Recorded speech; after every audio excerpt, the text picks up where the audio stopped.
देश विदेशातील ताज्या आणि महत्त्वाच्या घडामोडी, राजकारण, अर्थव्यवस्था आणि समाजातील प्रत्येक बातमी. सत्य, स्पष्ट आणि निर्भीड पत्रकारिता. आपण पाहत आहात एन मराठी न्यूज.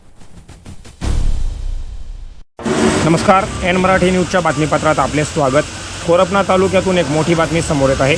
वर्धा नदीच्या पाणी पातळीत वाढ झाल्यामुळे बंद असलेला कोरपना तालुक्यातील भोयगाव ते धानोरा PWD मार्ग अखेर वाहतुकीसाठी पुन्हा खुला करण्यात आला आहे. नदीच्या पाणी पातळीत घट झाल्यानंतर प्रशासनाने मार्गाची पाहणी केली आणि सुरक्षेची खात्री पटल्यानंतर हा मार्ग वाहतुकीसाठी खुला केला आहे. या मार्गावरून जाणाऱ्या कोरपना तालुक्यातील नागरिक, शेतकरी, व्यापारी, विद्यार्थी आणि दैनंदिन प्रवाशांना यामुळे मोठा दिलासा मिळाला आहे.